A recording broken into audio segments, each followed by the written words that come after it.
ایوار باش کردستان، ایوار باش کردستانی دیاسپورا لهاویر دور جیهانه و همو کسی نها لچار پرمدیا تماشا دیکن هون همو به خیر و خوشی هاتن برنامه دنگی دیاسپورای تماشاوانین هجا مگوت امید دنگی دیاسپورا برنامه دنگی دیاسپورا ده لهاویر دور جیهانه بگرن دیجیتال امی بگرن امی ببین میوانه کردستانیان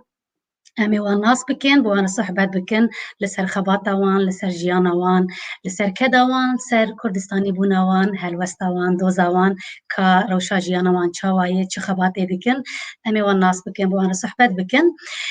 ایشف جی ام میوانه می ایشف جی پایتخت امریکا واشنگتونیه اموی هم وک شوکارکی کردستانی دناسن و هم جی وکی روزنامه وان وەک شێوەکارێکی کوردستانی ئەو بفرچەیە خۆ موزیکێ فۆلکلۆرێ کەن ئێش دلۆڤانیێ ساز دکە و çavê temaşevana dikişîne ser çîroka milletekî ji bîrkirî lê milletekî xwedançandek pir dewlemend. Her wiha em ê wek rojnamevan jî wek pêşkeşvan rojnamevan jî nas dikin ji radyoya dengê Amerîka Beşa Kurdî bi dengê wî zelal bi kurdiya wî ya xweş û zelal. Mêvanê min yê îşev wênesaz şêwekarê hêja Girêz Luqman Ehmed e. Gelek spas Roza gelek spas ji bo çarpel û ji bo ev derfeta han got hinekî bi hevdûr biaxivin hinekî xwe bidin naskirin bi tevana re bi xelkê me re û hinekî em ji wan guhdar jî bikin hinek tişta bi wan parvekin gelek spas ji bo Serçava sersera gelekî spas ji bo ku tekarî bû dema xwe bidime tu li aliyê dînî dinyayê me got em ê dijîtal hawîrdorê cîhanê bigerin bibin mêvanê Kurdistaniyan li vir li Ewropa saet heftil li bawez bar morta rojê ye li vir em di nav berfê dimane belê Dice me jî berfatî berad lê we gelkî xemgîn nebe belê wala em ji berfê hez dikin belê me jî xwast em te û hunera te nas bikin em li te guhdar bikin ji ber ku em dîmena dibînin gelekî tabloyetek gelekî xweşik rengarengin em beriya ku dest bi sohbeta xwe bikin em dixwazin Luqman Ehmedê ku şêwekar nas bikin bi qasî ku tu dixwazî bêjî gelek spas ez ji xelkê Rojavan Rojavayê Kurdistanê li Dirbêsiyê çêbûm bajarokê Dirbêsiyê ser Sînor li Herêma Cezîrê û li wê de heyanî temenê 9 salî bû ez li wê de nav malbatê de em tev li me bar kir em çûn bajarê Hesekê got ew jî bajarekî Kurdî ye bajarê herî yanî navenda herî mezin li Cezîrê çûn wê de û li wê de ez mam jiyana xwe li wê de derbas kir xwendina xwe heyanî ya 12 me xilas kir ez neçûm xwendinê yanî xwendina bilind bi nekir mixabin derfet çê nebûn ez çûm ciyekî yanî min ê bixwenda lê ew derfet çê nebû îja bi vî rengî min jiyana xewlo di nav malbatê de di nav çand û kulturê de di nav ew hestên got di nifşê me de di wexta çaxa me de hestekî Kurdî netewî gelekî geş dibû di wê demê de îja em jî pê hatin girêdan rastî yanî him bi aliyê ziman ve him jî bi aliyê bêjin muzîk û huner û çand çawakare bi pencerak û çîroka miletê me tê dibê gotin ne ez tenê rastî gelek ji hevalê min jî bi vê rêyê çûn û pêwendiya me bi hunerê ve ji zaroktî dest pê kirî yanî diyar dibe ew bihere got hindirê min hatî yanî çêbûyî mir hatî çêkirin zaroktiya me di bala mamostayê min hat kişandin li ser karê goz dikin û bi taybetî jî mamostak me hebû ez bilo bêjim ew ez gelek qedrê digirim ji ber lo ez dixwazim veya her car jî tênim ziman got rola mamosta rola mirovekî kari jiyana me re tev dibiguhere mamostak me yeka Xristiyan hebû aşûr bû navê Lidya Kiriş bû ew mamosta me di wextê çûm bajarê Hesekê li wê de wê midî kêfayê gelek ya got baş kar dike wê çaxê ez me peyker çê dikirin û ez me derbasî nav pişbirka zaroka bû di wê demê de ez yekem derketim li ser yani dibistaya seretayî bû wê çaxê ez yekem di sala ez yekem derketim ser bajî yanî ser parêzgehê gişî giştî xêra ew mamostan bû ez wê ji bîr nakim piştî 30 û çend sala me daya dawî me pêwendî pêr kirim wê dît li Swêdê niha ew jî آها بوزير بدن سپاس وازگیان في آستی پارتیاوی دکم اره و جاب في رنگی مدق هدان بخوکر يعني دبن زور و زحمتیاده يعني نب آسان بو مالبات نرازی بون کفا ندات بيت شيره لما بري خدای هدی جی ببالا در دورا خو مدکشاند گو ازانم خیزاب کشین ازانم صورتا باش چی بکم و او تشتاد اندری مجی خوشیک دامه گو از کارم برسوا خو بدم و بو هدی دیز درباسی نابم حیا گو يعني از گیان تمنکی گو سر نگی خوب سکن ایدی از کارم بیجم از هنرمندم و مدس فکر و هنرمند خدان اسکرن ناف جواتا خورته مد روشنبیری مد ناف عربا ناف کردا ناف خريستيانا ده ناف جواتا ما يا رنگارنگ ده وصا مدس فکر راسی حیانی نهاجی از ولو بردام دکم فیرنگی بله از تمنيت چند بوده ماكو يعني تدس بكريا جي از يعني تبيرا مختي زاروكتي ام بيجن او زاروكتي تدي ناي حسبان اللي تبيرا مد از زاروكتي تقول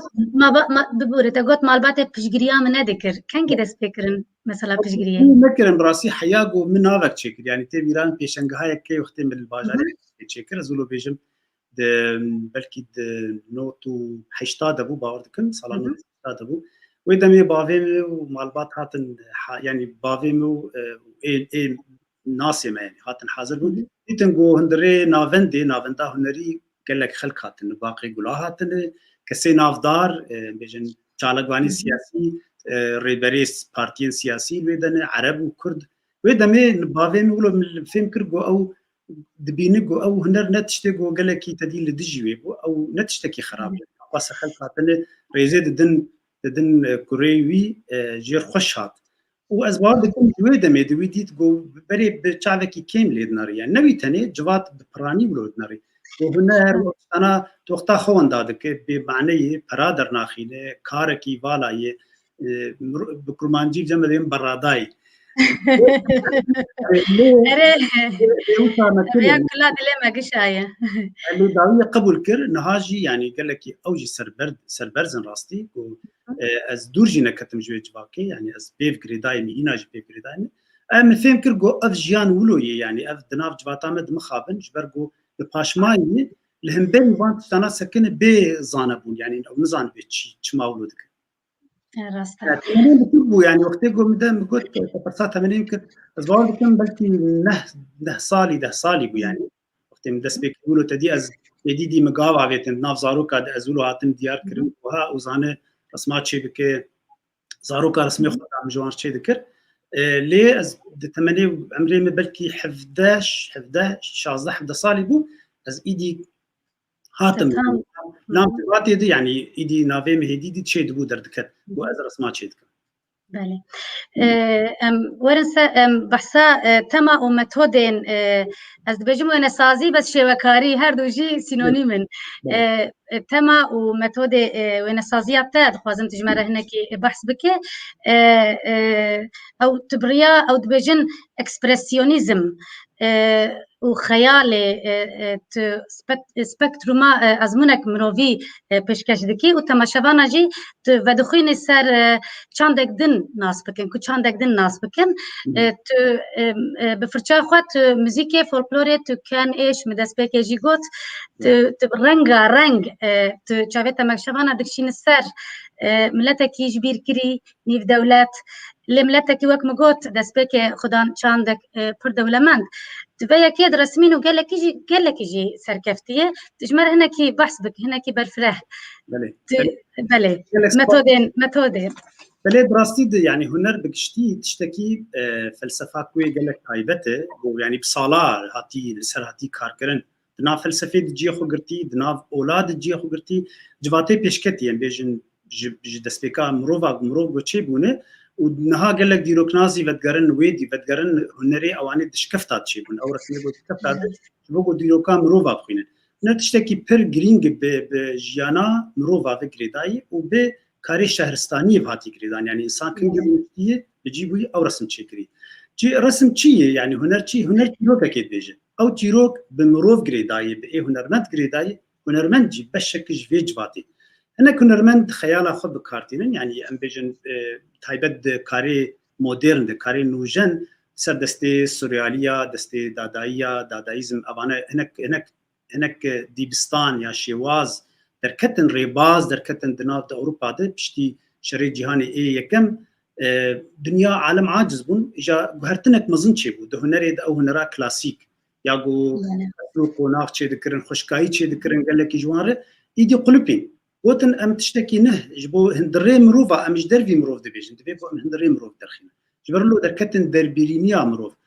او بو قاوه کی پر مزن گهرتنک مزن دشی وکاری گشی چیکر دنیای ده سر استا دنیای ده مدید یعنی وان گوگ نمونه جوانا مثلا دالی سلوادور دالی خون چیکرن خیال چیکرن پیکاسو رنگ کی دن چیکر و هدی وگریا اجا شکناندنا مروف درکت مروف درکت درباسی ایروتیک بون درباسی لاش بون و او بو دریکی مزن جبو گو چیروکا مروفا بیج یعنی او هستی دندری مروف ده لازم درک بدریا هنری اجا امجي براسي باوريام الجور باوريام يعني هنر او تشتادك هنر بيجن ماتريالك يعني علاوكي بير جرينج حساسه وتبي كار هم زوبجي خلكي جبرجو بتشعف دانو سندك بيسناك جو زمانه بيسناك جو سياستك للدوي هذا انا بتشعف او ديالوجك تشيد بدنافتو ايجو تدئم تماشبان جبر في هاي جرينج جومرب كار بينج بو تشتني ارمانجا مرت ده وقت مقول از جنوب شكيمه امج كانيا كردواري ما بخاري راستي وما يعني بو وقت اركك يسر مليمه ام تشا كارن تيروكافي ملتي بيجن جمر تيرو بو خيال انا از دمالك ده رابوم بافي مج سترانا بافي ندنگ بيجن لي من يودو غوتنا سترانو كلامن كردي بله بافي ستران دغوتن ستراني كردي دغوتن ليه درنت كت بر سر صحنا سر درا المالي قلت او بالا مدما وبيترجي از نافي هنرمندكي بيجمش هنرمندكي بر ازي حزكم از هالرولي قلت ارتكم نافي عزديني حرم شداد بالميرديني جاليه قوسري قزلت بي جويدا او عزدين قال لك ستران باش قلتنا جاهدي بنفهمكر تشيروك شنه واز درباسي نابو صالات حزار ويكيل حلبي مقول از دسبي بكم في بروجي بكم از تشاوا تشيروكا كرتا بري ما تشي ذكرن مرسم تشي ذكر يعني رسمي كسامه تشي ذكر تقولوا جدرفي تشيروكي ليه الزهات مقول لازم التشيروكي تشي بكم دسبي بروجي تشاوا امدنجي كردي تشي بكم تشاوا امسرانا كردي داستانا كردي بكم هنر وبراسيم دس بيكر وحياني ايروجز بردوام مصر جو ام تشيروكي لي قدار بكم جدوي دنج بيجا بكرن وبأوان كل شيء جدي منن من او بخواست از بيجم كلام كردي براستي از باور مش بو ونسازكي بو رسامكي شوكاركي تجدي منن يعني دنياك اوال تاريخ نظن بلي ماتريالك اري مازن بلي انا يعني جبو قال لك هنرمند ديما بري خنا داني مخابن يعني او برغو دنگ بيجي استران بيجي فولكلور حياه دمك تشو سانديبو يعني خلكي لي غدار نذكرهم دريجن يعني مثلا تلسترانك غداري بك 2 ساعات بلكي هناك جوانا هن تجيرو كن هن 4 ساعات اجي دريزكن نفسا مروفا تني يقول لي غدار بك شيوازا غود بيجرت ما غود بيجي نقلكي اسانه تبي جو يك جي حزبك وتكنافده وبراستي يعني او سباسيج باغي مري باغي مش برغو هشت جو از عزدينو حزبكم وجعزدينو بو كليت جو از هنرا كردي شيء يعني داستاني كردي استرانبيجيا كردي حزبكم والسر كاردكم انا از بيجم دناب ارشيفا جو مكم كري بلكي حزاره نظام كان حزار يعني قال لك استراني كردي كلاسيك اي دنج بيجي جعفرينيش كوبانيش باطمانيش قامت عموديش حردري مكم كري السروان كارد راسي او بنجهز من بقطع بنجهز كلام كردي قال لك يجبركو دي تابلوت كردي فولكلور كردي قال لك خوش دياره بلي راست او درج برغو كار سر نبويه يعني ام درياوير مفهم كرغو يكجي زفيكي زيرينه يعني كسكي دسي خنه داي تنه دنگ بيجا غوتي قطبويه ام دكارن صورتي قال لك باشدن يعني دهوني مجاواكي خرد قوت مصرانا احمد بقي وغزالي هي صرانا دارت مجاواري خل قولي قهدار بك هقت ببينه افد بالسينما يعني تيراجي يكسر تخنا فيلم اكيد فيلم حاضره حياني انسان السيناريو حاضر يعني وان بتشعلك تشكري او دنگ بيجيما بتشعلك صورت يعني وين السازيه استراني خو تشكرنا واما جنك تشتويهن يك جي جوانياوي يا ديم قلت قيمه في الفلورا كردي يا سيم هنرك كردي تشيب يعني هنرك كردي ام بيجن سر نافروك كردي بيتشكرن يعني ام قارن تشتي از الامريكا مس قارن انك تشتي امريكي تشيكم يعني جيج داستانك امريكي اجدرك دنيز بينم ام قلت شما ام دسي خبابجن تشتي خدماتي خو برادر كذي خلق جي انا درياوان از بار دكم يعني الجور تجربه مب صالات شغلي ما قال لك خلق الناس كري درياوان جيروكي غوس دكم اف كردواري يعني جيروكا كردات كويده دي كرد چاوانه كرد قال له تني شرفان بيش مرقه جيرلان ياجي ملتك كلتورة كوي هي بنكها كوي هي هست كوي تايبت هي شوازه كوي تايبت دنيا هي بفي رنجي راستي از كار دكم واز هنجيز بردوام هنجي از يسر كار بكم يعني ازنا داوي نهاتي افكار بله ت بوقت چاوا دکاره وان تابلوی خونیج چندا کردی او رنگا رنگ خوش ت چاوا بگینم ما کردان ما کردستانیان او انت او بالداری چاوال با ما چه ببه ام چی بکن بله او تزان پرزگریکا آگو که یعنی نا آما هنرمندایی امام کار دکن کی کار هاجی تا داخل هندری استودیو خودم سکار دکن از گل کی ناپرسم هگر درفتک ام خوازن گو درفت هبه خوازن گو پارتی کردایک ایگو نها وک او رخصنی گو جوات برید دبن و بنا سازین کردا ای سیویل کسین ناف مالداری کردا گو اوجی فهم بکن قیمت بدن وی هنری ورن بیجن وكل اوروبا وكل امريكا هي اف برنسيبه كت جياناوانده كسي مالدار تشتك جياناوان دكن دترخين جبو بيش خصنا بيش قرتنا هنري الجم كردا او هي نهاتي تشكرن ام تخازن جو بي تشكرن بيش قديا هنرمند دابكن هنرمند كردا قيمت بدنوانا وان بين ناف جواتي يعني ام تاب ام هنرمند خو بلابكن هنرمند نكاره وي كاراب هنرمند كاره افراندني بك كاره رسم تشي بك هيكرا تشي بك موزیک چه بکه لی نکار بلا بکش برگو او کاری کی دنه جدایی مارکت به انگلیسی مارکتینگ یعنی تکرنا بازار ده او ارکی کس کی دنه هیوی دکم قال لك به هیوی مو ام سر کارجی دکن يعني متخاصم يعني او بار لسر ملي ميه سر ملي بلي راسي ازلو بيجي يعني نكار ملي ميه بلي يعني الرياض مثلا يكجي اف درفتك ونهات دائما اف درفتك باش جو ام تشكيليا هنري ام برنامج خد بعد اخذنا خد پالپشتی بدن هنری ام بدن پیش او یا رنگ کی باش دگو حکمت نرن با هنرمند کی کرد هي يعني امريكاي بس كرد وتشتي كردي كردي بيوه كيفاوانتي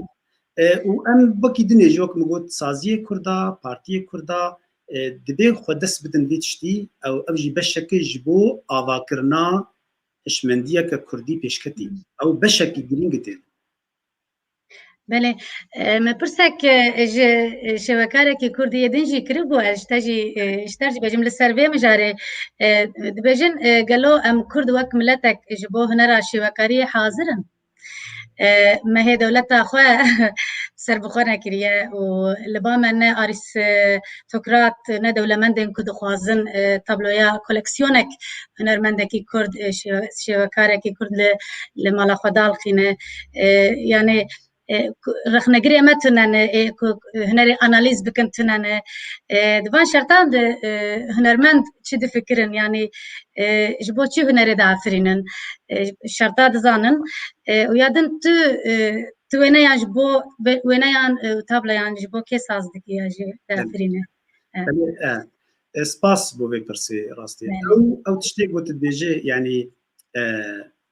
على قطاع جو ام هر جاري ام ورن البروي نقطه سكنن ولا تمتني وام بدولتن ودي ايش دسمه تشوج بو بيسدمي زماني يا اري زماني كذا ما سركه هما اري هما مثلا ام قال زمان بكن ابو فكري ده هنري بر زمان ونداد بهقرت البنداوي اجبرغو تشيروكا كردا تشيروكا سياسي هاتي تشكرن يعني بريارك سياسي هاتي تشي ليه اراده ملتي كرد هبونا كردا نب اراده كرد هن الهر دري هن يعني دناف خل دناف جيادر دناف باجار دن درن دياسبوراجي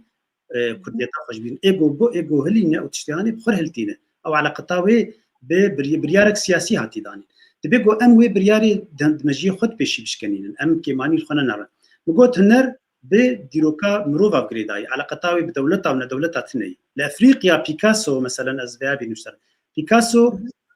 فرنسا ابو وكوري اسبانيا ابو لزمان يعني ولا قال لك بيشكتي ده بس دما جو تشاف او ماسكين افريقيا ایگو تدی لوی د نام بالاوی کساندو گوهرتنک مزن خست هنراوی ده هنراوی گش هات گوهرتن يعني وی باندورك پر مزن لیکر او چه کامera چه جوار بیج او علاقتاوی بولاتا و نولاتا هینا او بافراندنی هي هر ملتك فكرك ويه ذهنيتك خيالك ويه او خيالات پر گرینگ و امثل كردان هاتي ديار كر ام نزانن كرد چاوا فكرينه ام تشتكي سن كردان نزان باور بك يعني ازول راستي بيجن فكرين بيجن ام زان جزيري نازكن شاعري مي ناسكري ام بري نزان ام بري نزانن ام نزان بي موزيكا كردي چاوا هاتي چيكرن دناف لاوجا دو ناف ام بيجن الميجو وجيانا جواتا كرداد اوان تشتانا ما راستي من نديتي لكلين سرنكري ادبيجم لازم اميد درباز بكن ام دري فكن انا دمامي كي جان دمات تسبي بك او دماتي نها ام حاضرا ام دسبي بكن هجر بندبن تبيقو ام تشتكي نكن ام 6 سالي تيجي بالكي من 6 سالي نيجي او تشتا درفتنا تبيقو ام شغلن ام للدريا خينن يا تسرم قلت بو كيس شدكم از بيشي بو خد شدكم يعني از جبي كار حزكم يا ديمجي از جبوتش كادم جبو ملتي خو اس كاردكم كرد پیوست گو شهناز به پیوست گو شهناز به گو خورتی به کچی هنه ایگو جی حز کن ایگو گریداین ایگو برنگا بگوتنا بموزیک بوان تشتانا چیروکا وی ملتی بیجی قالك ملتي ما تدي ما بحساب چیروکا کر ملتي ما چیروک نگوتنه ام خوازم چیروکا وان بین زمان دیامه نکاری چیروکا خب گوتایا از خوازم چیروکا دیا خو بیجم وکو جنکا خوازم چیروکی کردا بح بمليونا خلکی کردن نکاری بون خو بدن ناس کرن جبر سدنی سیاسی انا امکان دریا هنری بدن ناس کرن دریا چیروکا دن بدن ناس کرن دریا نویسان نه در آلافن هن چی بونه دبی گمان آلافانا بکار بینن مخل پاش نه جبر لو از هر دو آلیاب کارتیم از بو خو یکم از بو خودکم یا دیم اتخوازم گو شهنازی به اتخوازم گو خلق چیروکا محیا گو اسکارب خلق کردا ناز بکن گو نه کرد برزگریک سیاسی تنیه کرد نتنی پیشمرگه و گریلان کرد جواتک خودی کلتور خودی چاند خودی رامانه خودی حس هنراوی هی دیلاناوی هی همه تشتوی وقت خلکی دن هی دبیگو ام خواهیدی وجینن و خدر خینن از دوی باوریه کار دکم براستی از بلو بیجن یعنی از بازی گو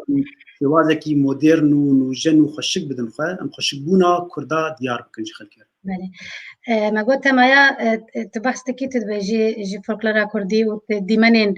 چاندا كردي سازدكي پر بالا مكشان د تابلويت د جن سركشيه دكن و حسب سركشيه دكن اس خازم تنا كي بحث بكي جمع بله د جبرگو از قال لك بسترانا بقري دائما يعني ستران حسب وجن تيد جرينجن دستانا كردي داستانا كردي يعني هجرن بالا خديني حشتي صدي ستراني كردي هوار يعني بانك جالي جناهاتي جن باندكن جن داخوازكن جن رولا سركي جواتا مديستي ازولو بيجن باندورك المكبيه جني ما جن يقولوا آزاد وسربستن خدي كاركترن يعني نو نتشو ساندي نو جواتي دن امبيجن برامبري جواتا عربي ياغو ازناف نظم بومي جنا كرد سربست رابويه جبر روشا سياسي او جهاتي چوساندن لغور زلام يعني هاتي چوساندن نكار دنگي خبن بك او ازدبينم او افتخار ام بيجن سربرزي جم جنا قال لك هي وخشبونا ويجي يعني جنا كرد قال لك بدو خشكه لغور كاو قص كلام لسر جنا كرد هاتي گوتن همو دیرو کا کردستان ده ته معنا کو براستی جنا كرد خشكه خشك بويه خشكه قال لك بلي جلو برگه كردي بنر يعني تبنر بچقسي رنگين چقسي خشك مركاره يعني وكنرمندك يزبيجم مركار قال لك كراسر قال لك يعني از شرنگا برفي دجوي جلي كردي دكن يعني شو من خاص از پرسیج بکم لگور تابلوین ای اوروبی جی و ای کردی جی ام دبینن یا جی کو من لوان تماشا کریه تابلویت پر رنگین یعنی رنگ کسکسورینه همو رنگ کسکسوره تیدنه او جکوته او جلو برگه کردی تی چاندا میا دولمنت جنه کانا بحث کرخشبونه تی پر رنگا بکارتین رنگی وره یا وقت مگوت رنگ کسکسوره او باك جراوند كوي هي يعني تشتكل باش هي بله راستی یعنی وقت مگوت ام هنر نخوندی لی دمجیه مده دچاوه مده او هاتی هلانین مثلا تی بیرام دایکام وقتی جلی کردیل خود کر کراس کردیل خود کر یکی کانی ام بیجن خود کر دایکام وقتی گورنگ آنا پشتی مزن بو ما تشتافیم کر دریم نزانی بو ویجی نزانی بو دایکام جی نزانی بو بس دایکام تشتکی مثلا کراسکی شیرکی خود بکرایا شیرکی تشتکی او شوحيد قوتن داويت ناف بشتاخه مثلا برتقالي بو رنجي برتقالي بو هر حدودك او زاند د امبيجن جيانا يان د فهمه رنگاده او تشكي بربلن قوت هارمونيه كد ناف رنگات شي بك جيني كردا برانيا جواتا ما هر ناف كوچرا مثلا بيجن بله رنگ خراسان مثلا امبيجن كردي خراساني يعني في داوي مثلا وبون جلنا الفتكن رنجي عجيب يعني تبالا خب دي صور لكيلكا شنديتينه برتقالي الكيلكا امبديتينه وفي رنجي او هارموني هي جبر بين قي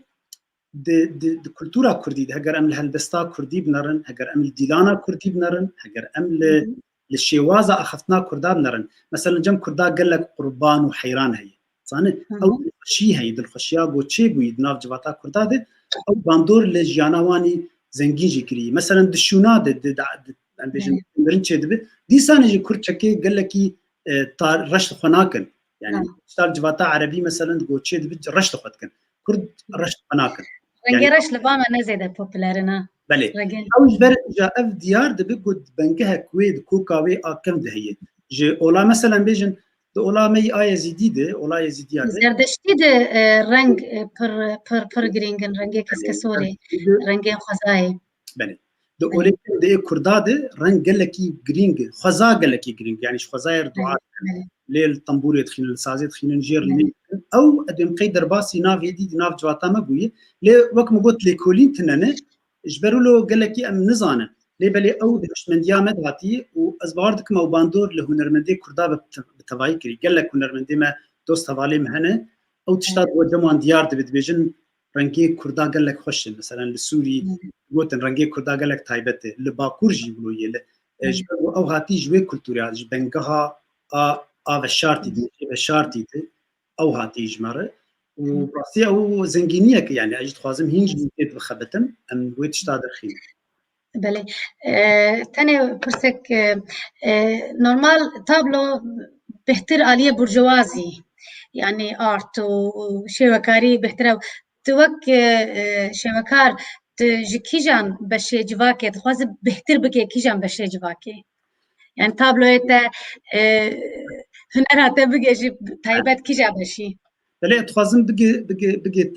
بقي دايكامي بقي هركسي يعني جمرنا او فكرة جمتني برجوا نا تخوازم جوات سربرز ببه يعني دايكامي وجوات فين بكن مقوتا دي او قالبي قهاتي داني سر كردا قوتا دي امتني هقرتنا سياسي بتكاري سياسي نكت نكرده ام تخوازم بكن نا نرمند ام كردن ام شركن ام كردن ام روزنامه قريج دكن ام كردن يعني تشك تبازرغاني يجي بك وقتي قلت تبازر لساني تكرد يعني بران فين بكن ام دريه خبكن او قالبا ام بشكنين ادني جي يعني او برجوازي قالا برجوازيه به برجوازي كار بري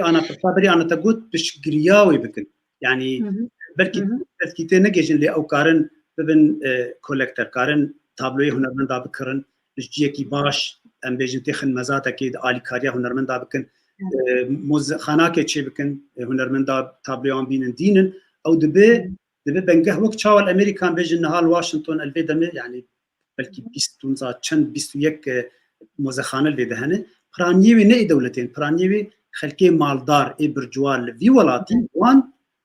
خو بخش دانه وان دايج بو ولاتي خو ابا بكن وان قوتي فكر كري قوتي ام سياستي دكن ابوريا مهي لهنرجي دبي جوهب هنر بشكل جرينج بو اباكرنا دولتكي واباكرنا ملتك برجوازيا ما يعني كسمي برجوا هي نجانه بس هنا بس هنا زيدكم بو او فيغافي بافيجن خدي دركبن لهنر من ديما وكارن براجي بو سيرفيس يعني كارن بكن بازار براجي درخينه بلاش يعني جو بس هنر من ديما باشن كارن تخن بازار يد بفروشن براجي قزنج بكن وفي ذاك الهم لكل هنرمند بكن وهم جي لجواتي بكن جواتا خو بيشن فاي هنرمندي كردا هني بوازا كردي هي هنر كراسن هي افي اليكاري قال لك بله از تنه جبوك از انا از هدي از مجربه بارم ل تدبن تسيرة يعني تابلوات هذا ما قلت خونو خيال جي هنا يعني سورياليزم جي هي ولو بتشكي بيكاسو جي يعني تدبن تسيرة وان نافدارين شبكة نافدار دنيا تدبن تسيرة وان ما يجي انسبريشن جوان قرتي يجي سود جوان قرتي يا تاني تخل وقت بحث كرتني فولكلور كردي يعني وان جي تسير لتكريم يا جي تسير لتكريم هلبت اوانا باند اوانا ما مستيم الظنن وانا بري مبصار بله ليه موكوان نكري يعني جبر قومت مقوت هنر نخوان نبدا بكسايات ياخذ شخصي والله انك سلفادور دالي جي خياده بي يعني يعني دماغ يعني مد يعني دمك يد وقتي قوم ب 80 حجدان وز صالحهم باندورا سورياليا المبو ما تشتيوان ديتن ما كسي امبيجن رامبراند ناسكر وما باندوغ ناسكر وهنرمندي نافدار اي دنيا از دمك يجي باندورا او جيب ميناتوري اي اسلامي دمك مقدام فكر او جي قال لك جارات دناف كريم ديار دبن نتشتكو غريداناي بهنري فيكشي م خصناف بوخشكا خود براستي مفيدم هول داغوس في دجرت بكن لي اسكابينكم مثلا ازبيجم جبو رنگا مثلا ما يعني چند حبانه قال لك كيفام جوانتي جوان حزكم يك جوان مثلا امبيجن جوستاف كليمت قال لك دار علي درم جوستاف كليمت تشتي من تكنيزيك يوين مثلا وقتي او تابلوخ افادك كيفام جو افا كرنيرتي قولوا نقشات خيده ماتيس مثلا ريماتيس رنگي ولو بكري رنگي بهاري بكارتاني كيفام جردات ازبيجم چن هنرمند همه لين تجي شن تمايوي دي قال لك انت تابلو يوي دي تزانينا اجي فر تابلوين جاب دور المرد اللي تديت داوي يعني از خوازم بو از نبم هسيري كسكي هسيري از خوازم بو شي وازا خب بكاربين جالي تكنيك مرقل كيف يدك وانا تكنيك بكاران يعني مستبون شوات كار فرتي وكيري بكاربين رنگا باش نباشن لي فكرات دنيو او شي وازا قلت بي كاردك او جرينج قلت مي ترخينه تبت خواني كريم برشا لگور من خوان دودیت زدی چلو پنج پیشنگه لولاتن جور بجور تهال دایک تو چرخا جیان ترسمان دیت بحثا از خوازم تجمر هنگی بحثا يعني من لبرن بيسان دي كان ولات از كارم هنا كابريز بكم تنجبوك ببير بينم لسوريا لتركيا لباشرة كردستان لسويسرا للبنان لدولتين يكبوي وقالكين دن لواشنطن قالك جيندن كلفر از نورث كارولاينا ولقالك ايالتين امريكا بيشنجه سولو تا پیشکش کرنه از خوازم تو هنا کی بحثوان بکه و ریاکسیونا امریکیا و ریاکسیونا بیانیا لسر تابلویت نابروکا تابلویت شیرووی انوان هنا کی جمر بحث بکه چاوا بنیاجی نکسر پیهاتیه تاجور دلی يعني يومك زوك شي وكار يعني يا هر هنا عندك شي وكار در فتاة حري باجر بو بيشنگه كيچك بشتي كاري حاضر دك بروجيت جن بابتك نقينه دك بروجيت دك 20 سي تابلو تخوازي جبر غوريا ا تني ا بيونديا جبو فروتنو كرينيجي بيونديا جي دريا گاليري كي دي هر گاليري كي ودا بيشنگه شاني خلكي بده في أبا يك يعني قاوا سركي جبرلوجي أزهر جاري تخبتم تخازم قلت نواس هر سالة كده سي بيشنقاها شيء بكم جدا جارنا مجار قرم دبن مجاري قال لك قرم هنا بيجن مجار مثلا وقت شري سوريا ده تازه هاتبوم أمريكا يعني 2012 بيشنقاها شيء كر نافي هيفيك بتشوك نافي ولو بو وقت شري سوريا ده سبيكر أم بترس بو سريكانية شيء بو ولو ترسك هبو الجميع متشكر مدخز دريا هنري از في بيامي بشي نمج خكيره بيجن من الدنيا شرط بوي اللي هي ما هي جو ارامي جي بغاره وبفيرنجي مي تابلو خو بيشكش كرن كيف امريكا قال لك هات سر كوباني وقت شر كوباني شي بو مدرخست از بيجم دناف كاريمه غريداي تشيروكي يعني بيجم بتشتاف غريداي و جارجان هیچ شتێ خۆی تایبەت ئەس چێ دکم بەری کۆرۆنا تابلوێکتە و دایکاتە ژی هەیە مە ئەو ژی بەڵێ ڕاستە ئەس مەسەرەن بەری کۆرۆنا 2020 پێشەنگەهێک مە هەبوو ناوی ئایقونên شەڕ ئایقونên جەنگê gelek dabûn li ser karêmî ev ne karê rengîn bûn karnî reş û spî bûn piraniya we ewana li ser şer yani mirov çawa tê guhertin diriya şer tê got cengek şerek li derkê çê dibe însan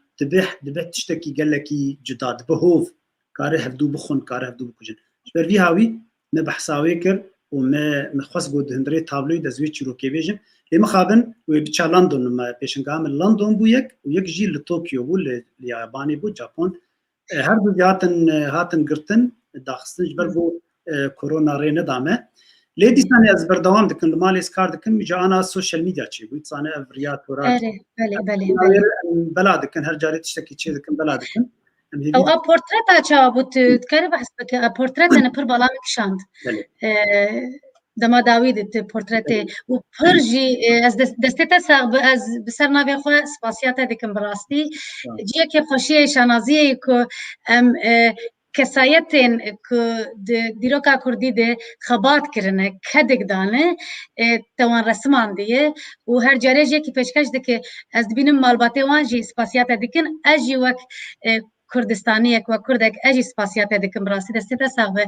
تەمایەک پڕ خۆش ئاپۆرترێتە ئەس باوەرم لە بامە هەیە هەواڵە ئەگەر کاربن بوەشینن دە جوور بە جوور ji hunermenda bigir ji kesayeta bigir ji helbestwana bigir te yekoyekwan resman dît ji me hinekî behs bike ji ku hat û çawa û tu çi reaksiyona digirî li ser wê ji berê de spas ji bo te pêşî spas ji bo malbatê van xelkar jî yani ew berî her tiştî gelekî rehet eşte bêjim û sivik ez bikim bêjim eveya spasiyê em ciwan bêjin spas ji van kesanar em nizanin bêjin spas Kurd neelîmîne ew tiştanê van kesanarê ego kedek dane di muzîkê de di şeir de di siyasetê de xewna wan ji bo avakirina vê netewê de bû ez wek kesekî ji wan bêjim spas ji we ev gotina a Kurd û kurmancî lê di aliyê teknîkê de ez dema korona de me dest bi bernamakê ser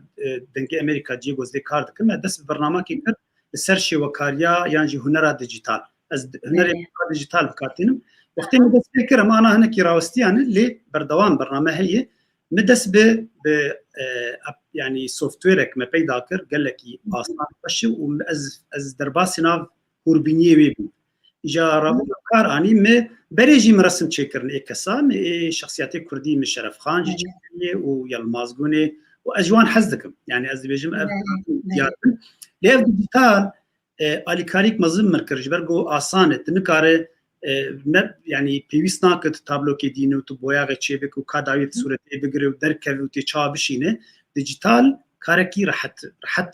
karê min rehet kir el rûniştî min jî ez ratîm iPada xwe û qelema Apple Pencil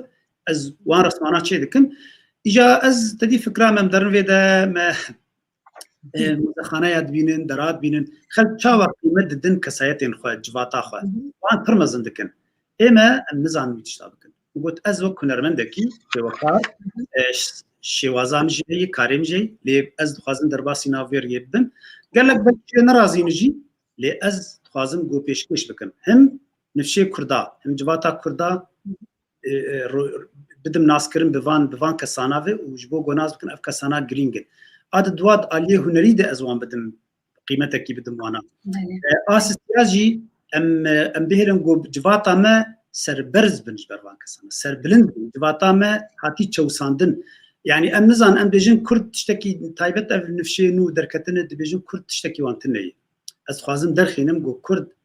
zanê wan hene Kurd muzîkî wanî baş hene Kurd nivîskarî wanî baş hene kesayetnî gelekî baş rabûne got herek ji wan pêmanî 4 ziman û 5 ziman zanir dinyayê gelek me lê em hayê me ji wan tineyî di vê yere ez dixwazim got wan derxînim û ez bêjim spas ji van kesanar hîn proje berdewamê dayî nehatiye ez kar dikim û ez dixwazim got ne tenê li ciyekî bisekinim yani ez jina mêra dibim ez ji çar Kurdistanê dibim ez ê hunermend û rewşenbîr û کەسێ نویسکار دەبن ez dixwazim got û kev nûnû wan têkel bikim ji bo got em hişmendiyekê çê bikin bi vê rengî باش هم ايكو ديروكي ده كسايت ديروكي ده نه وهم جي ايكو نهاد جين هنرمنت ايكو نهاد جين ايكو اري تاكل هذا براستي جيش نازيه تشكي خوش رياكسيون السر فان بورترا ياجي السر تابلويته مثلا امریکایی و هرچند کردستانی و وقت ما گفت لهاویر دور جهان به هزاران کرد جین تکلیه بتر داتیرن وک شوکار یا جدا خوازیا تابلویا که جتا دکن از پر مراغ دکن یا تاتینا کنه یعنی هناك دخواز انا افجي برزغريك جانا تشي بجمر مثلا تيز فان بورتريت تشي دکن جمرتين هناك دلي خوش دکن دبيجن تكار صورتي متشابكه يان صورتي مثلا دايكام يا دركسيام يا از نكارم قال لك جوان دليوان بيلم لي از بروجي از نا براجي وردكرن واز نا جيك يعني البشت من از بسري خدكن حسكرنا منه وبيرو باوريا منه تخازم جو بارشيفك تشي ببه ان في دي جي تورا جواكي بكن جبرلو از كار دكم اجا دخوازن انك صورتها دخوازن دبجن بورتريت خوازن جمر تشي بك وهناك جي دوست هوال هنا دخوازن تابلو تشيب يعني تابلو رسم وكيال خوازن دبيجن ام كيف خشن جو تابلويا هنرمندكي كرد مالي مدب او دبخشيك بر مزن ددم براستي ازيك جوانم براستي تشيب يعني جي كاناتيه يجو مرا ولو دبينه يعني بما بفيرنجيش برغو او دب بشك وك مقود جا افاكرنا جواتي وام تشاو بيشتا هفدو بگرن وام سري خود تشتي خود بلند بكن يعني او قالك مهم براستي اجا دود الخشيه جمر براستي بله والله اجي وك كردكي از وان تایبت جوان دمي داوي كو از شوكاري كرد دبينم كو بچاوي من بنارينا من دقادا اي شوكاري اي دنيي مزن جي سالفادور دالي بگير رامبراند بگير جي غوستاف كلينت بگير جي يعني بيكاسو بگير يعني التابلو تا وقت ملينا ري اكثر سالفادور دالي وبيكاسو فكرين وك نمونه اجي دخوازم يعني وكردستانيه او هشمندی بمره هناکی گشت ببه هناکی قرب ببه که تاجی بحث کرد که مره بجو میوان مروی بیانی ورن مره جی بسر بلندایی بجه اویا شوکاره کی کرد ساز کریه و مره دیرو که وجه بکاره بجه مثلا مره تیده چی دبینه و او تیده چی دبینن یعنی جیش انازی خوازی از باورم ام هدیه دی بگجرمر به هفره یعنی هون شوکار و ام سپاس جبات از باور من بهدور کاربن علی کاری افدو بکن از دخوازم ور بچکی مجاره بگهرم از ام کارم بساعت على السر ونسازیات صحبت بکن براستی جبو من دنیا ونسازیه یا جی شوکاریه و روزنامه وان كهنا كي بحسبك شوكاية مهي أنا ما قلت دقادة بيكاسو ده جو روزنامه‌ای چاوای جی کردیاتیه جی بالداریاته چی هنا كي بحسبك بله دنگه امریکا بله بری نها وقت زوالتكم يعني مقهدان كوم كرنا دان هوا سترانا ذكر تشيرو بيساندن جانا م ارشيفكي هنرمندي شوكاركم كيفام جويت شتار دهات كلكا هنرمندي چما جبرگو او کیماسیا جواتا me او کارا نکری yani مجبور تبنر یکی هلبستوان چیروکا جد نویسینر رومانا جد نویسینر جانات کرنا سیاستی ده yani کسی گوبچه کی تدی هشمندیاوی بدبه بیرات شتاده بد کفنا گلک شتاده مخابن نوک جواتا اوروبیا امریکیه گو جدای هر کاری خود که آمد تکل جبرگو پیوستیا ما گلک بیهی يعني زماني كردي مثلا از نه زمان زانم لي زاروتيا خو قال لك تشوچبون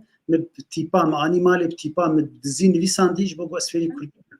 يعني او جمر نغوزي بمروجنا رومان نويسيان هالبسوان لي جمر زمان كليتك بو برامبري جو از ناس ما خو باريسين حياني انا جي افانا كشتك اليمنت بون يعني الاف بون جو ازوان بافابكن جانا بيفيجن ذكرن لويدا مقدان بخندني ذكر خنا كردي جمر جرين بو تزات امريكا هزار دها درفت شبو دنگه امريكا شن جارا مكر الميوان راستي سپاس جوار درفت شبو جبو كار كرمانجان باش بو الفيدا وروشا سوري شبو رابو ما داخواز كر و داخوازيان قبول كرن بس بوم اندامي في بشي بشكي يعني خباتا كويني مظن هي راستي وشانا كردي ده مدس بيكر اجا مدندري ويدا ده بيتر يعني بيتر شاب خو فركر ومديت جيكي ميدانك خوشه جو اسكارب ميجا او فكره مني هنري او شتي جو برين متخون ذكر متجو از متخص جوز از جيبينم مديت ها درفتك بلاتفورمك باشيه مقلت باشه كاز ويب كاربينم رابو مد برنامج اي هنري تشكرن برنامج يا راديوي هر روجات شمتي وشاندن نافينا دنگ ورنگ ني ساعته بهنرمند دار اخذن رونيتي نمسر خبات نوان ابابو 5 ساله در بردوام دبه ويا قادني تلفزيون او جي ني ساعه نافي حفت رنگ او جي از يعني برنامج يعني برنامج متشكل برنامج تايبت بهنر الجريداي شوكاري سينما وموسيقى وامبيجن شانو حلقين هنري الجريداي تاني ولوي يعني ازرباسي ناف سياستي وناف تسازوانتي كلناكم تاني افكار جبوغو بينريما باوريان بي نازكن هنرچي ونزيك هنر يعني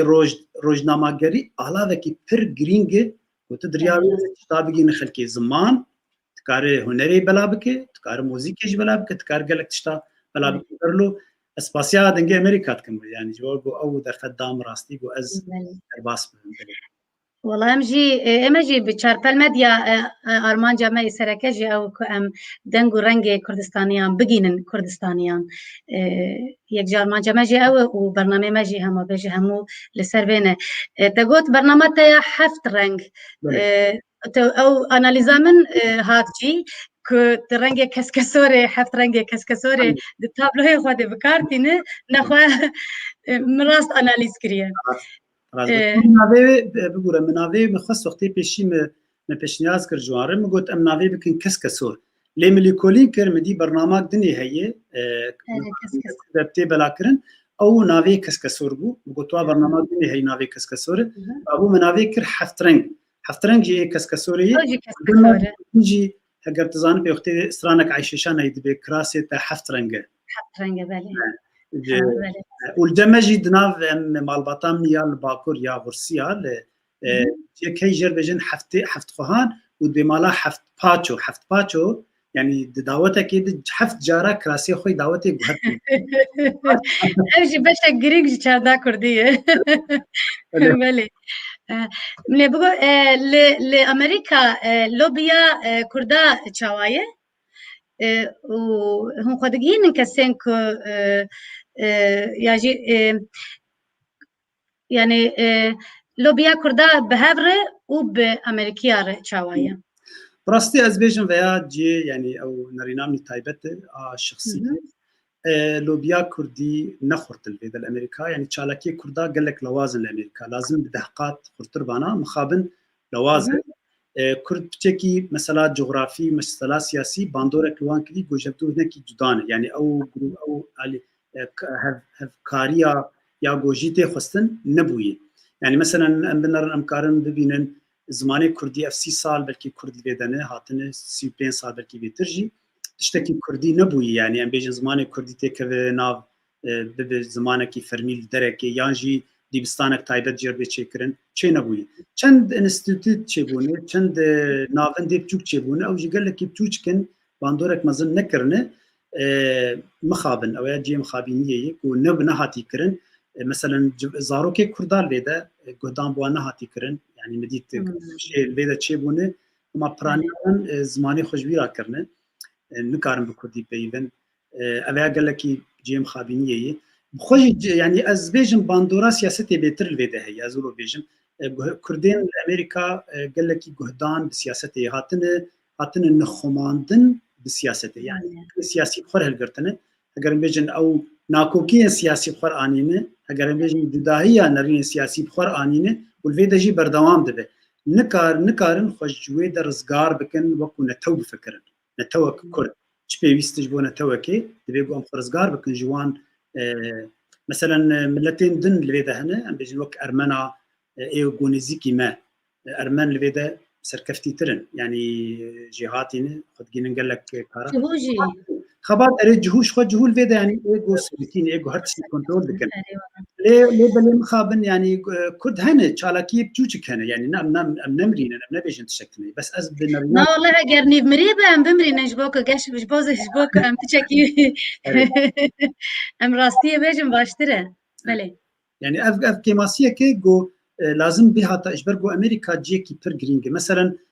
وقت جو ام بيشن ام تشالكي يعني تشالكي هنري فيدا تنن باور بك يعني برانيات تشتا جانا شرم دكن جبرخه از تني قال لك جارا از ايجو دكم يعني از مثلا بيشن كي شي دكم تشتكي شي وكاري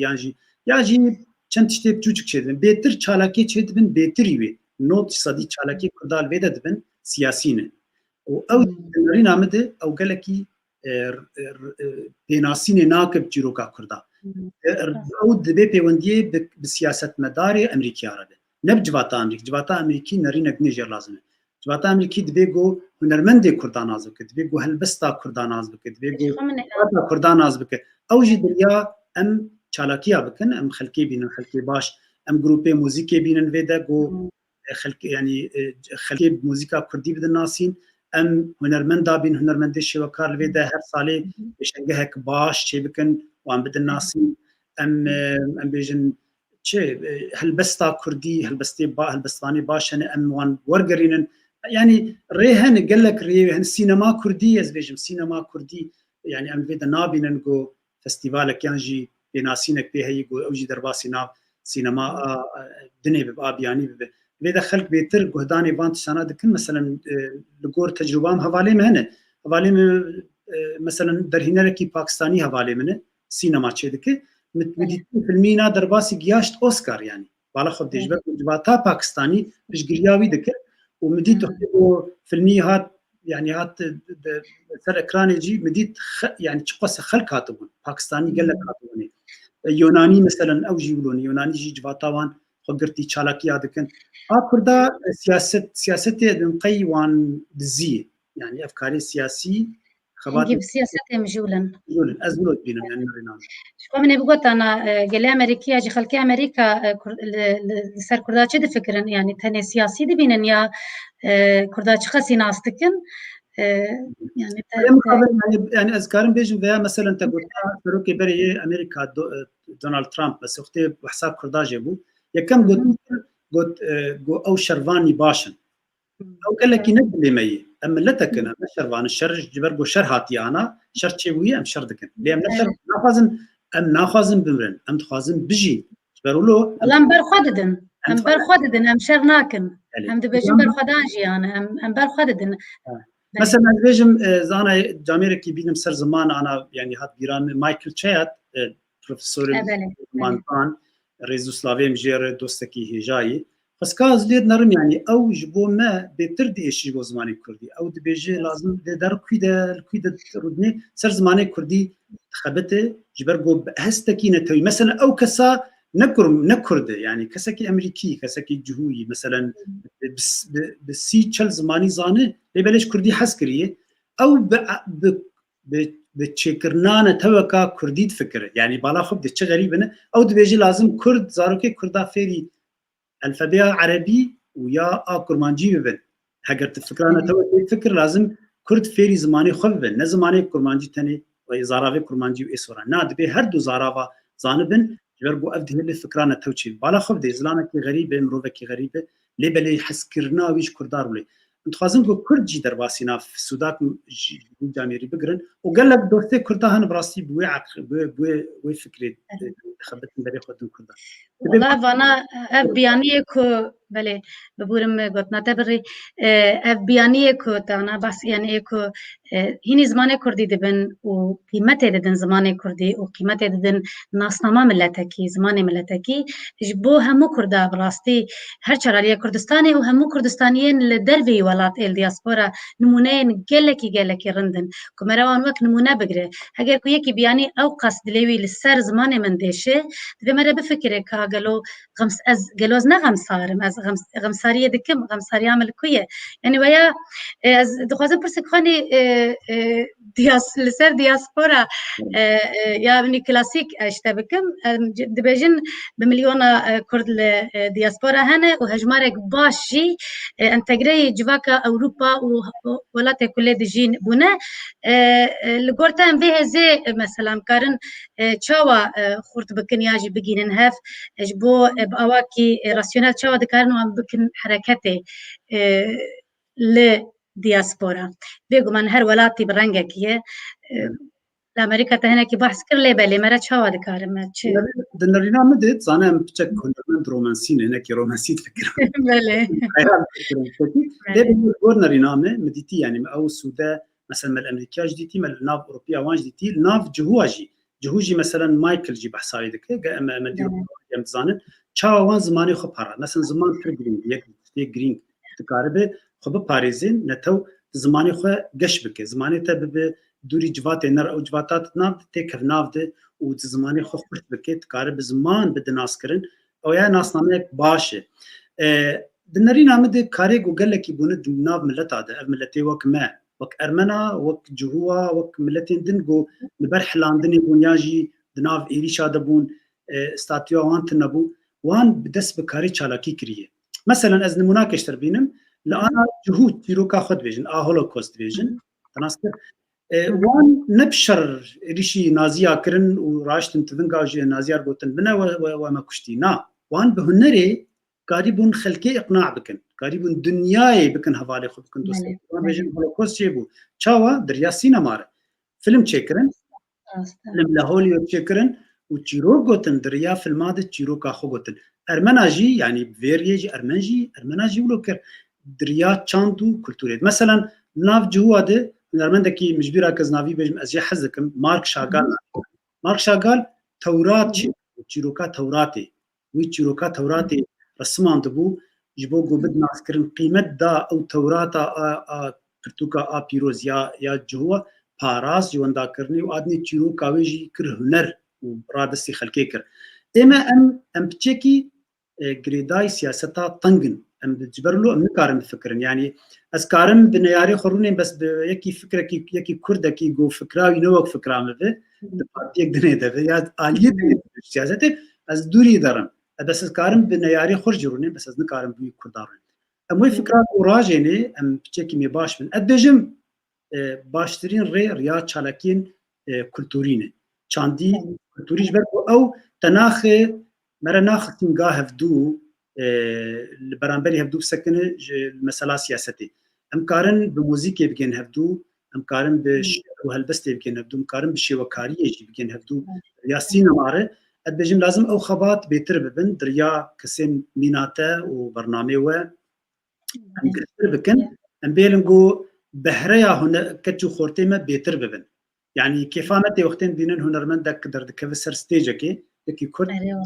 سرانا كي بيجي جو ام بيجن بينسد كسي اوروبي يعني كسي بياني لي غدار دكنو دل خوش تبند بيجن افتشتا ما نبيستبو كيف مرتي يعني سينما وك مثلا بهمن قبادي وقتي فيلمي دركت جي شهنازيه بقوت روكا كي بتوچك تدقين حزاري خلكو جاء اف بيجن دريا ام بري خو بدن بيت تشالاكين اي كولتوري وجواكيجي جواكي يعني ام تك ناف جواتا ايغوم اما خبد الناس كرن نوك برسكريك سياسي ام خوان بد الناس كرن وكو ملتك زماني كردي چما ندنا جوجل دي مثلا فيروج كما برسام شخناكن چما زماني كردي نبي زمانكي اساسي دناف امبيجن سيستما انترنت ده شبوچه رقص كرد ان 4 مليون كسبت تيفن زمانه نتي لازم ام بتفكرن ام شاب خبتن سر مثلا افانتش تانا الكاريو يعني هر كردك جاليه خود هر كردك جاليه خود دلوپکه هر كردك جاليه خود دلوپکه راستی لوبیا دناف کردا خو بخوجیده پر گرینگه بله پرسک هات برامت تروج تهم شوکار و همجی روزنامه‌وان و واشنطن جديجي وهمو سياسات دنيا جامريكا بجتي إدارة كرن تجاريش خويا مثلا بقول اشتا بپرسم مثلا تجاريش خود پرسی از هرم لبر قصرا سپی بدنگه کی بلند بانگ بکن بیجم ایدی بس امجي بلادك قديم امجي ما في خود خوازن نكيم نزيده برج دليتتي تلواشي اما دا اجبر تر بجم يعني او تشتابوي ما كريمه چن جاراكر لي مخاب انت دي مقول ام تشالاكيما بيتر سياسينه جبرلو زحمت تجمر يعني ازوك كسك مش وكار وقتي قوس فكره خوش هنا كسار دبيجم لبيدا كسن هن تعبي سيفيك ليدنر يعني تعبي رو دبيجن او كسكي خياله زان ناف خيال هنرمند جاي دنيا بشتك كسكاسو بس نولوي مثلا صالي تشيني پروژه چکر جبو زارو کم یک لسر انترنت چکر بو یعنی مداخلات کر جمالبات کردا گو تابلو زارو که خودشی نجمره و مجوان سر پلا خوی فیسبوک جوان رو پنجره کی وکر هر جاری ناوی استیکن هنرمند ناوی ولو ناوی پروژه ام بیان بکنی دورا هفته و زچن هنرمند زاروک يعني رسمي خوشانده بلاك كرديجي بيجي سر وانا مركاري بيا ببين السر انترنت السر بلاته هي لسر بلا من مخابن يعني من كاري بقو از الجيك لي مثل بلا خو بلاكر يرابود تشتينا مقوت ام تشتكي جبو زارو كي روج افاچي كن داخواست کر دوستو حوالا براستینا کوالیم جی کارمند چند کچکی حوالی نسلاویم جوان وان جی کلکام سکنین من پروژه چکر مچو هناك کاغذین مزن آنی هناك بویاف والبيشيا كونغرسا امريكي اف جي جوفي داوي شرلي تشي بود دويدا دو وقت ام بيجي خشاكي مزن هي لويدا ما تابلو داني عردي او كاغذي مزن و زاروكا دس به رسم كر رسم تشكرن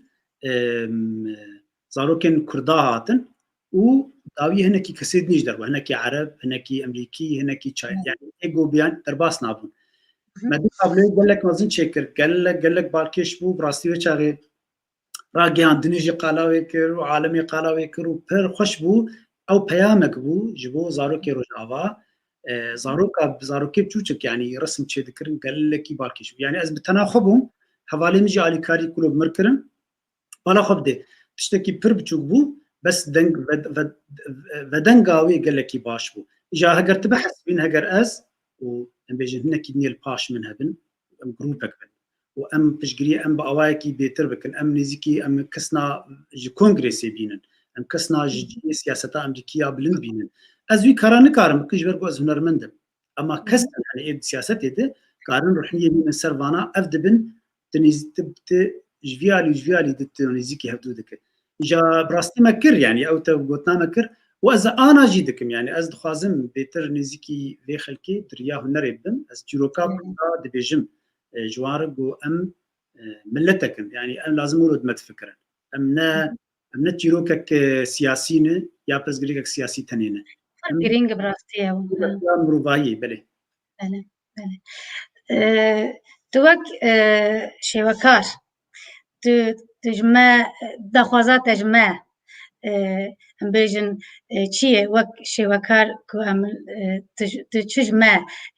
ام بيجن جهمو بشه جواکه تجمع دخواست خوازه ام دواره رسم دواره آرت دواره هنرات ده تجمع يعني ساقل لك جوتا نازية از تشكي ناو برا يعني سايا وتبعت خازن كيف خوش از سربلن بو از كردم يعني از بيج كرمانجي از روجا كيجي عاجزنا بومه از في كارادكم بدلو يعني خو كرد بش قباي بكن نكن از بردوام بكم يعني جمر نقل كي اول متخازن بيتر بلد جيرو كاما بلا ناسكرنامه ودريامر جي كرجي بين ناسكرن يعني اف جيرو كله مرة بهدو غريداي ناسكرنامه لتي كرجي ايزي بي ناسكرن بهدو فنه بهدو غريداينه ام از دبيجن جواتامه دبيغو از دوباره جارني دوباره كنت دبيغو ام خوش سياستي رزقار سياستات طنق يعني ام جرين بارتي تي دبيم خوش رزقار بكن ام بعقل كيف رتر فكرن ام بنتويب فكرن تشاوا كرد ملتك يعني ملت ديفين برسش خو بكن ما ام بارتينا يعني هريك بارتيك سياسي نا ام ملتكن دنامد اول هنا نابد ايل وعشير هنا دنامد جداهيه زمانجي هي جداهيه قالك تشتنه بيقوم له كرن بك ملتكي وكنا توكي ادني دبيقو ام مثلا افكا سيميل دياسبورا از بيجم لامريكا اشتر بيجم باور بکم جربان دی جار که مدخواست چند جرام مدخواستی کرد مگوت از ور توره که چه بکم ولو يعني قرر که ام هر موزخانه الواشنطن مگوت بلکی 21 موزخانه لیده هنه ای هنرا حری باش دنیای دل لیدن و بلاش پراناده قد کرد ام گروپا چه بکن از وابه بمویده ام ببن موزخانه از جور بیجم من اف رامبرانت من افیا وان گوگ گوگانه افیا زان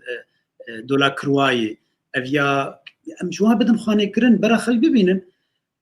كسك نهض راسي يعني مثلا نابج نافكرن بامهرن مزخانه بنرن هنر تشي قال لك جرينج الفيدا اف مزخانه لهندري واشنطن لكيلكا كونغرس يعني بنا وام فكر تشي قريب زانبون كونغرسان بس انا الاليه دنيه اجبر بود بدن برهف دو بنا السياسات الاليه كي تشاندو هنر الاليه كي دنيه يعني دبي قوم فكر مثلا لاوروبا جاز باوردكم قال لك جواتامه وهداني بهنر هناك اتخازم جو ام گهدانی بهنری بکن ام زاروکی خود ببین جانا روجا وقتی گم کار نکن زاروکی خود ببین برای مزخانه تابلو بنرن لهنر نجبو گو بن هنرمند جبو گو هنر بشکی گرینگ جانا مده الشعبي مثلا جيد بي وامقي امزان بي قيمت اللي بدن فانتشتانا امزان هناك كسكسور وهناك حفت رنج وهناك رنجان بدن يعني فكي اختي الحلبي بمجاركي كونسرت شدبون كونسرت موسيقى كلاسيك شي بچوك شدبون اجا ام تشون ام جي حاضر دبون كرد هندك بون ازو چن حواله خم تشون برانياوي ارمن بون اجا جارك تي برام جنك ارمن ختيار وكتشيك بچوچك بخراني بو نفيا خو اني بو وكلاسيك ميوزك ليك يعني او كلاسيك ميوزك جمر نخشتي زانا ام خلكي روجلات بمر نقل كي خشتي لي واني بو جربو حواله تي برسيغو خالتي كي شما تبي كچكاب چوكاني واما اجي موزيكي حزناكم گو بس از کچاخو اف نویا خو تینم جبو گو گهدار بکش بو گو فیر ببو وقتی مزن ببه زانم پی موزیکا کلاسیک چیه اما هم پرورده دکن او فکرار جمع تنیه دبی گو امزارو که خو پرورده بکن هنر قیمتك پر گرینگ نجبو گو از شی وکارن ام جاناج خلکی جاناج هناك خلکی بختید بجن ناد بجن باشه اگر انا ام بدن بر هفدو دناسینا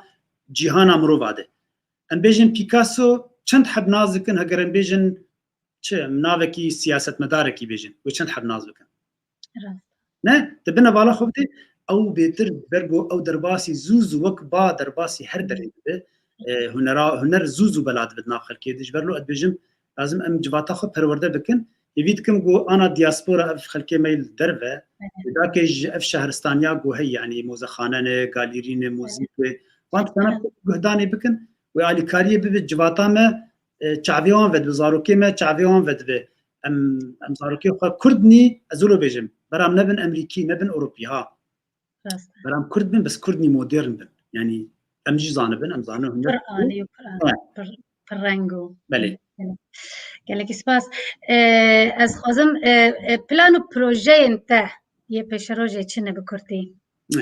راسي انا بينا بچيه بله از انا لسر اف داستانی کردی دیسانیز وگری ام سر کار دکن یعنی یک دست بکری ناوی حمی کنعی سرانکه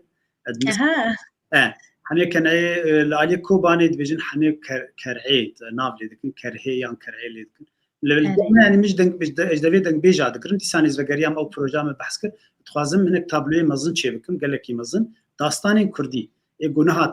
مثلا خورتي ما اگر قال دبي اماموزين يانجي هذا شيرينو از قال كي ناچم ودا يعني ما وجي شكرن بس از قال كي ناچم عليا اتخازم تشتي قونهاتي ديار كرن انهاتي ناكرن لوكال يعني دوان درخين اجاز دقرم وانكم دكم سركار دكم و تشتن هند ناد السيم دجبو زاروكا يعني ازيبيتكم غوسكارم يعني والله او جرينجا او جي زبنارم بيت شقص علي كاري جبرغو از بتني نكارم بكم هاجر علي كاري مرببه از قال كي تخازم و از دخازم كو سر هنرا ديجيتال جي يعني انا لدنجي امريكاز تخازم وقت ثاني برنامج بيشكل بكم واز حالي خوجي بلكي سر يوتيوب از تشي بكم بو ام خلكي بدن ناسكرم بهنرا ديجيتال تشي جبرغو از هنرمندی دیجیتالم بس نه اسرکی از کاری هنر کلاسیک دکم بس تخوازم خلکی ما نزیکی وی هنری بنجبر گو اف هنرک پاشروجیه و هنرک گلکی گرینگ گو دناف جواتی ده زاروک تایبه بو زاروکا جبو کسید مالی ده پر گرینگ گو فیر ببن دربیرینی خو پی درخینن امریکا یعنی علاوه آسانه در دریاوی مرک کار گلک تشتا درخینه و از باور دکم ام لازم امجی کرد خوجی محروم نکن دستی خبا وینجده بلکه زویجی بکم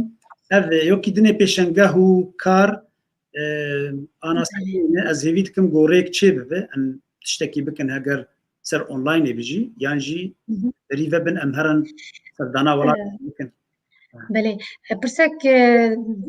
داویش تبکم دوک شبکار ماموستتیا دیگه لک جارا مروف شبکار و جبو کو مرو نکار خپی خودی بکی مرو ماموستتیا رسم دکی آجی لدبستانا تشتک ور باته او یک یادن جیت قد دفکری کت ماموستتیا ام بیجن خبخش جبو زارو کایاجی کورسان بدی بپره آجی بلاش فرق نکله وک شبکارت کورسان بده زاروکین کردان یکو بیناته جوکانی ده او هوساوان لسر ونسازیه هیم بله از کاری ما مستعی ناکم راستی یعنی از تدی زنگ امریکا کارتکم یعنی او جی آل کاریا آبوری یا جانامنی آبوری جوی دته کاری جارجارنا فروتن وقتی گوس پیشنگاه چید کم یعنی هلبت فروتن چیده به هناك داخواز هناك جانا داخوازي تايبت كن يعني خوازن هناك كنري بستينن از دموانا اف علي كاريا متكج بو ابوريامه لم كاري ما مستعي نكريه جبوز داروكي كردا سري صدي صد يعني از قالك حاضرم از هر جاري جوك مقوت يعني از جان انا ددم انا براسي هناك زاروك هنا از درسا ديجيتالي ريوان ددم قال لك كيف فهمتي اتخوازم ومن الفيديو يجي بو دوستو هوالا جي چند جارا مداخواست كر لأف كورونا ريسكنا مقوبرا زاروك ورن استديامي يعني هر جاري مالبات ممكن دهكس ولو ام بولو دمكي دورا ساعتك ساعتوني كي بهدو دربات بسم موزيك او تشتاني هاني ام الكاريا زاروك عادكن او هي وازبيش اكيد نجبو مثلا برا براستي يعني خوش بو مرات دي جنرا خنانه كي بخو مروك كنر ليد ناف كرداد بر زحمته از مثلا چلو الجمع تشتكي انا تابلوي مي جبو از تدي كاري ديزاين جوان جي جانا دكن ديزاينر وكانوان جبو كردان بريار يعني سو بري بريارا منه اسبراج كردان استين جبو كسي جو كردي نيفيسين اسبراج وان استين يعني دوستو حوالي مي صدا انا با برتوك دركتن تابلوي مي كارتينن تنه يعني دا خوازام جون جو مافيم يعني هذا كنا بيتا بنفسنا كنت بس لدياربكر لاسطنبول لاوروبا لباشور لقلك دفرا لروج افا برتوك دركتن داخوا هناك داخواز جي دكن از دموانا دريان فكري كيفان تجبر جو از باوريانتي بيجو ام بشتا زمان كردي بگرن و زمان كردي بنفسكاري مدمنسنن او رزام جوان ريه هناك دبيجن ناد بي لازم تبراج ام بستينه لازم ام از بي نباريان بيناي اندجن كرد نفچي دبن اند بيجو ام بشتا هفدو بگرن جبرگو او پرتوکا خوش درکه زمان کردی خوشتر ناب خلکت شیرین ببه دوی باوریه ده يعني اسکار دکن ولو باوریا ما بچک فرق و جداو بلکی هبه از نب عقلی بازرگانیت فکرم بهتر بالی چاند و کلتوری تفکرم بجم چاوا کار کلتوری تناف خلکت برفره بکه يعني وقتی گمرولو نفکره مر نکاره براستي خو بگین خلکی قال لك يجبرقو وقتی مر تند پراد یاد بازرگانی تفکره تطنق بفكره البربر جوانديا خد فكر ليما از وقت كردكي از دينداري خلكي خمه يعني تشز بدز دخينا از بمحري ناودارجي او شخلكي مهاتي او از دينداري وانم يعني از شبكم لبر وانا از نتشتكم او انا هشتقو از هبونا كردا هشتقو از بمهنرمندكي كرد هبونا كردا هشتقو از ورم انا بورد اخذم هشتقو از تكم دنجي امريكا هشتقو از هبونا وانا كرتنا بانا زينولو بانا جبرلو از دينداري وان بحياة جو اصابم شبكم جي جوان تشتكي يعني نمزنه جو كرداره ملتكي هجاي وهجاي جو مرجير قال لك خباطي جيبك از لا قلت ما بيجمش دلي خد بيجم نجوز بيجم انا بلا از دلي نجبو جوز شوار ريكلامه كيتشبكم بين واو تقسي انا پر خویای كنت جدل بيجي لسر قلت ما تاش خوازم بيجم سپاسدار ام جی سپاسدارن لیبلی از و کپی رایت پیچ از خوازم لسر بسکنم براستی تا بحث کر تا گوت کو از بدل خوشی و بلاش تدم به کوپرا بگرم لی دوێ مرۆڤ بپرسێ ئەس دوێ باوریە دەمە کولبامە کووردا دە هەموو واریدە ئەو لێپرسین ji xwediyê wê lêpirsîn an jî lêkolîn ka xwediyê vê stranekî ka xwediyê vî dîmenekî ka xwediyê vê tabloyekî ye ka ez dîmenekê li ciyekê bibînim gelo xwediyê wê heye ka ji xwediyê bipirsim destûrê bixwazim û biweşînim her wekû te got bawer nakim yanî ji xwe ne peraye yanî sedî bera yek biperave lê ew lêpirsîn ez dixwazim bin wê xet bikim ku ew jî di civaka Kurda de bi rastî rûnê ku anonîm tiştekî din hene anonîm lê belê ê ku xwediyê wan hene divê me re bipirse ka gelov anonîm e ya xwediyê wê heye xwediyê lêkolînê bike xwediyê bibîne û bixwaze li gor wê yani dixwazim ez jî li ser vê gotina te bin wê xet bikim her çi qas tu spasdarî her çi qas tu dibêjî ez bêpere jî didim lê lêpirsîn pir giring e pir giring e belê ايش دنگه خدم تراسي او جرينج وم سر بسكنن نهلن يعني ما في هنرمندا رايت اري كارا وانا تشتكي يعني الامريكا قانون الامريكا لاوروبا جي بعضكم لي جزائر برغرانه يعني تقدر تكفي زندان لهر دروايه جم كردا او تشتاتنيه ويم هناك ازراس وان شانات من كفالي مجي راستي ويت او كريارانا بون وهنا كانت شي مرد بن نابيجن نباشه باشتر گوناوی آن به خوی دیار کردن جبر او مافی وان یعنی او آفراندن و برهم یا کسی به گفته بگیردن از جیل گلم گلکی سپاس تشتکی برنامه من نورمال 45 دقیقه 5 دقیقه لی از بارم و بو ساعتونی بک اری والله ما تام برنامه دریش کرد برکو مرد کار به روجال سر روشا کردان و تایبت جی وین سازی شبکاریات سر پیوه دم هرکی چو گلک سپاس دیدارم گو سوده به گو سودا که گرتبن و سپاسیا ودکم جو ویدر فتی راستی نزانم انا تشتا بار وکه بهدوره گلک تایبت سروان باباتانی گو گلکی سرنای آخات اجد کار خبرو دکم راستی خوازم گوبان جارانا بینم بر زمان بر چاف گو گرینگ گو جانال سر به آخفتن و دیار بدنام جواتام سپاسیا ودکم گوه برای خدام گلک سپاس دەستێتە ساغبێ ئەس باوەرم هەنێک شیرۆڤە هەبوون هەنێک شیرۆڤە خواندن بەحسا کوردیا تە دیکردن کوردیامە دیکردن دەگۆ کوردیاوە گەلێک زەلال خۆشم گەلێک سپاس دیکن زمانی دایکامەیە ئەم بە زمانی خۆ مەزم بوونم زمانی خۆش دەتەیبن ئەم بە زمانی خۆشی سەربلندن و ئەم دخوازن خۆ بڕیا بەرنامەیە خۆ و بڕیا میێوانێ خۆ و بڕیا مەدیا کو بەدەست مەکەتی ئەم دخوازن بە زمانی خۆ بپەیبن و زمانی خۆ بگهینن هەم وڵاتیان خۆ gelekî spas ji bo şîroveyê ez bawerim hem pirsek jî me dît ku ka pirsek hebû dibêje tu dwarê illustration ya çîrokan zaroka di çawayî çawa dibînî belê me ew jî çêkirine me wextê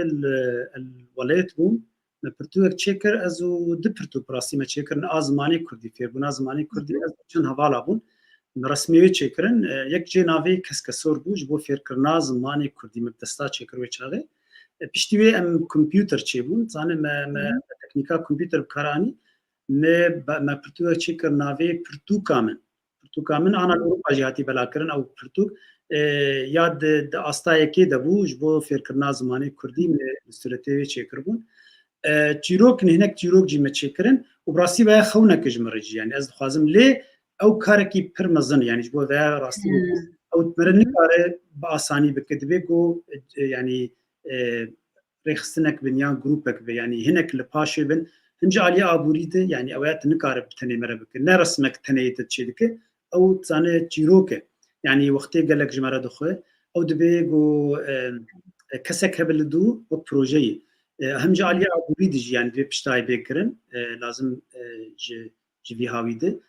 جبو گو باش درکده یعنی ام بیجن رسماک درسمه او ناب چیروک او چیروک زاروکا زاروک پر زحمتن یعنی حساسن دبی گوت الگور مجیوان چی بکه و باش چی بکه لی مچکریه هنکی ام گلکی ناشغل نسویناج برگو کستنی پیشگیری وی پروژه بکه یعنی ام تخوازم نکبن خو بدن بر هناك داخواست كر لي بلاشي يعني وك خالو خارز ام بيجن خواستن يعني بو اللي نبلاشي جي دبي يعني نجبو او نجبو راستي انا مقالاش بو خلق بله مقالا بلاشي كرج بو تابلوي مش بو برتوكا وقت جانا ديزاين بله اري طباغي وان يعني اري بله لا تشيبك كتيبك جيروكك ودمك دريج يعني بلكي ما بله هيك بروجي بله وجمرة بخو او ناب يعني تبيقو هناك الدوها بنج بوكو باش بيتشكرن وتوقتا خوش دا خلاص باتينه جبروا له او بروجاك باش اگر هناك دركبن خدي لي دركبن از حاضرم يعني باز انا جيت بيجن وهناك دركبن بدن بربي ام تشيبكن ام بيجن ريزا جيروك تشيبكن جبو زاروكا بله جبر زاروكا جرينجن المخابن قال لك باش نسر كفتيد ناف كرداده يعني هنا كوالي ما تشكرني باش بون لي برانياوي نوت صدي نباش تشيدبن نقول مجي زاروكا تشيدبن نقول مجي مزنا تشيدكن وهناك بهنا سياسه اجدار نجنافتي ونباش يعني دبيجو ام تشيد تشتكي قال لك باش او بابتك الحاله خو قال لك تايبته بس كاغو هو يا كيرونيه بين سر هنا كبن جو كار بن سر باخ تشا مركار دناب جواتا زاروكا يعني زاروكي خو ام الي كاريام كن فيها بله گلکی سپاس مالتاوا دست خوش و هست خوش بصحبتات و هر و تابلوين تا و شبكاريتا وهم مالتاوا وگلکی جی سپاس كنت اورتا روجه د نافکار و بار خود دما خو دامه بو میوانه چارپل مدیا برنامه من دنگه دیاسپورا هر مالتاوا به و دستخوشیات دیکم گلکی سپاس جبو كنت بشتار بو گلک سپاس بوتجی راسی تایبتیش بوته بوتجی دمک شوقتا خدامه تپرسن ولو جدا کرن و جبو کارمن دی گوبتر کار جید کن سلاوی مجوان ره و کسی گو متماشا جی کر هیدارم گوب دلی وان به سوداک جی کرتبن و کیف خوش بمجی گو دریا وره مهنک تشت بیاشتن گهان دوانا دوست و حوال کسی گو مدبینه خلقی ما وما بشك جي بحثات تشتكي جرين كو باوري لغو باوريام مثلا هنري تشا درباسينا جباتي او مثلا جرين او جي ما بحثايكر سباسياوتكم سركفتن بجواره ودريا فان كولو جي باور دكم وجبات لبيش كبو ام بيدي جي تورا جباكي بكن جي انترنت بكن ام تشتا بيشكيش بكن از جبات مر از بنقي قال لك باش مالاو افا سباس قال لك سباس بوتجي سركفت مالتا جيافا گلکی سپاس مالاوا به تماشاوانین هجا ام هاتن داویا برنامه خو ام سپاسیا و دکن جبوک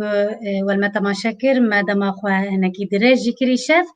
مالاوا واب هر بمربن بچار بالمدیا ربن حتى جارك دن بمينن خير وخشيه دما خوش دلوا هردم گشبن بار باش